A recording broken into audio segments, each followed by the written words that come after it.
to the demo for an Alkota hot water pressure washer for the city of Boca Raton, May 30th, 2013. Alkota hot water pressure washer.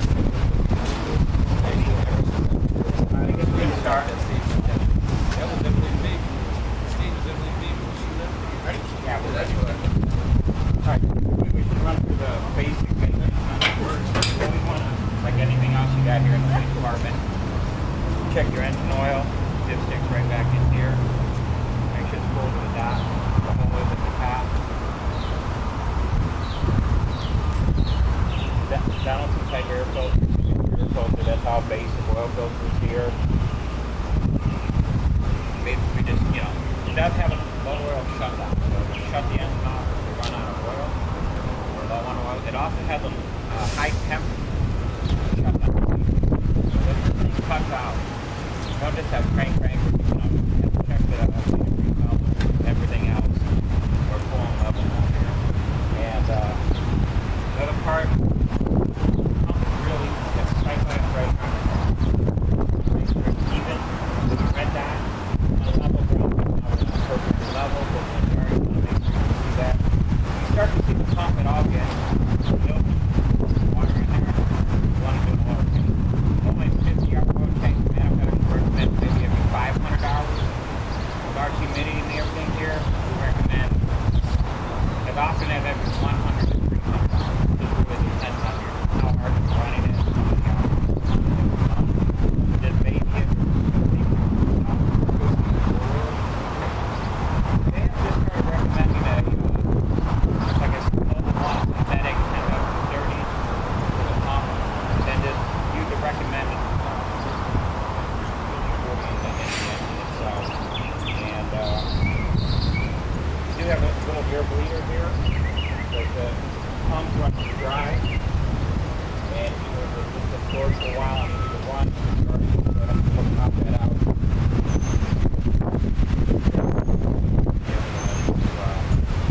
Bleed out if you need to. They don't have a chemical injector on it, high pressure. We don't recommend using that. That's why we add the chemical system.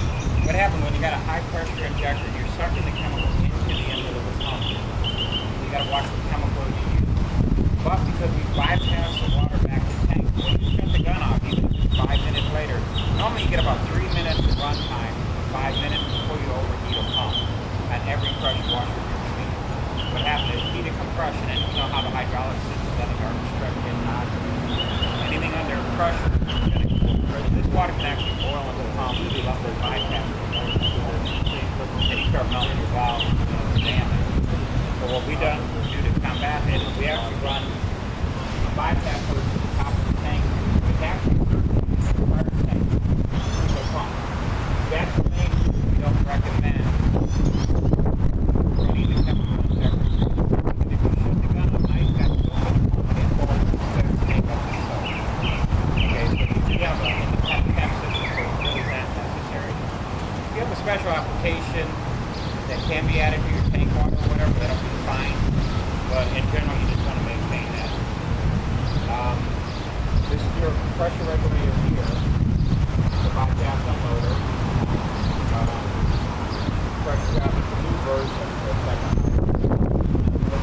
Every time the gun or guns are shut off, that bypass valve goes back. One thing, if you've got no pressure, you see a lot of bypass back in the tank. It could be a defective unloader valve. Or if the machine is always under a load, and when you shut the gun off, it should go to no load.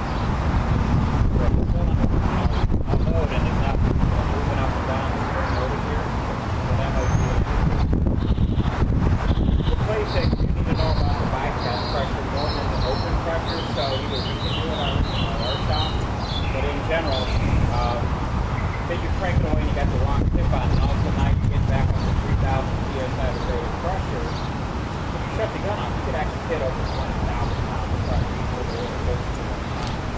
So you always got to, when you do testing and adjusting, you always have to adjust the bypass. Which is probably going to be 35 okay? And you want to keep that within 3,800 PSI max. But that's really the key. Even if it's still piston out 1,500 PSI, you might have to run 6, you might have to run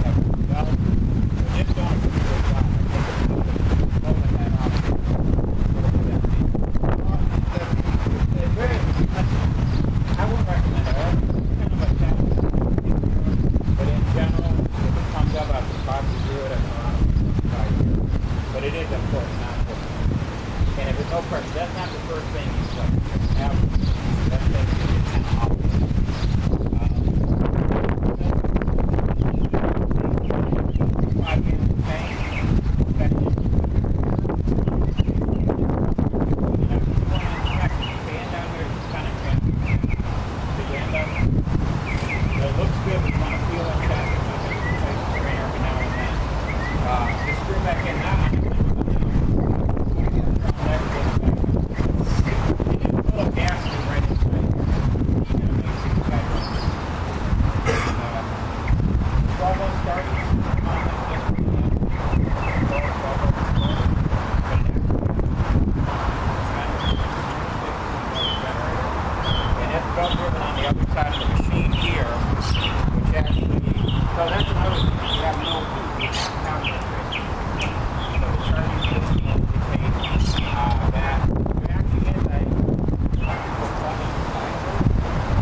Out there. That'll give you an idea what the shark is doing. Definitely right on the back.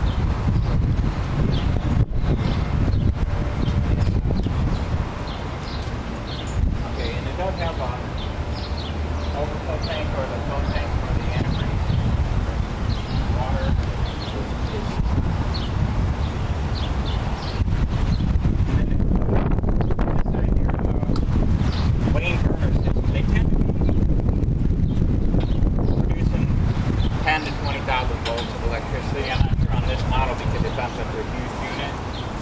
Got a transformer here, a blower motor, blower fan here.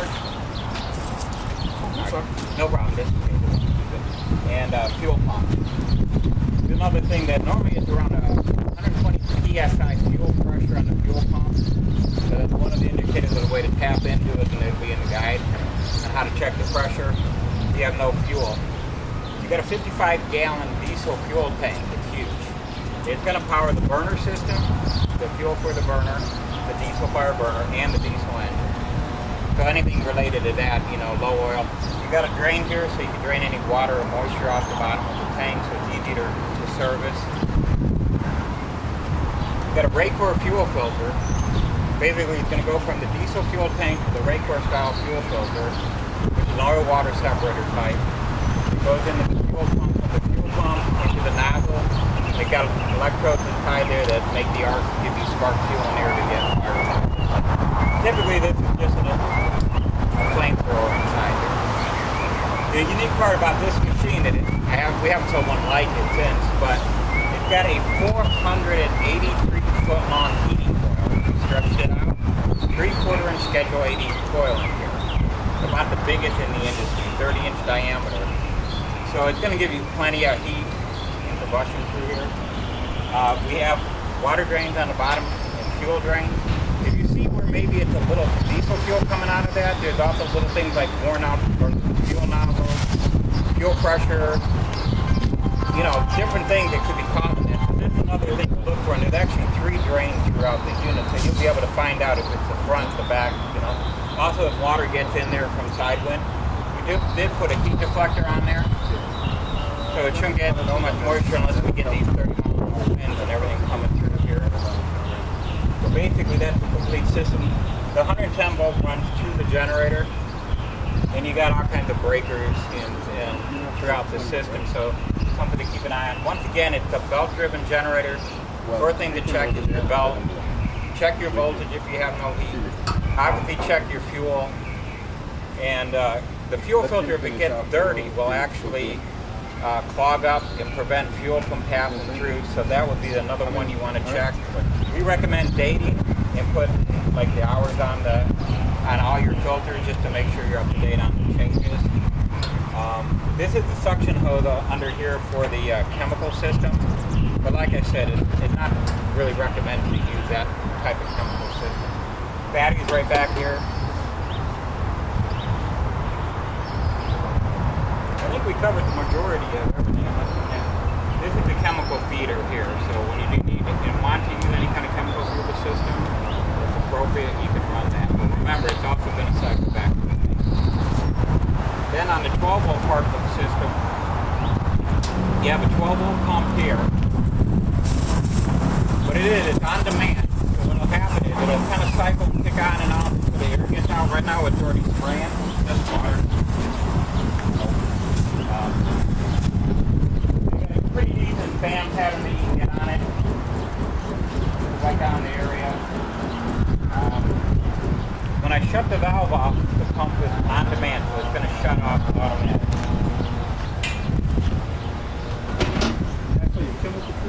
That's your chemical system. It's going to give you the exact dilution ratio. So if you mix Grand Slam at 10 to 1 for concrete or pavers, it's going to come out at 10 to 1. Be very consistent. What we've done on this too, we have a clean out hose here. So if you've got a 5-gallon bucket of fresh water, you can actually put that in, switch this lever from the tank, the arrow pointing to the tank, to the arrow pointing to the hose. Now you can run that.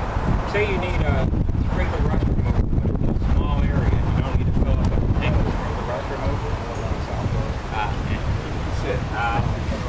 Basically, you can put it in a 5-gallon bucket and just go run that on. And then what we recommend too is, since you got about 275 foot of hose on the reel for the chemical system, if you come back to your bucket over here,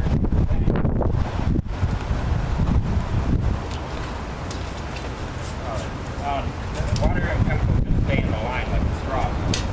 Disconnect, especially if it's hard chemical, you can get some soak out of that. I've had it done a couple times myself. What I normally do on that is, if you have the bucket here, you just go ahead and open up your chem lid, turn it back in, and then run, through the system. If this had water in it, we would flush it, and normally like a Grand Slam brown, you would be able to see the brown come back, and you're able to recover probably a gallon of water or chemical back to the tank, so you're not wasting chemical.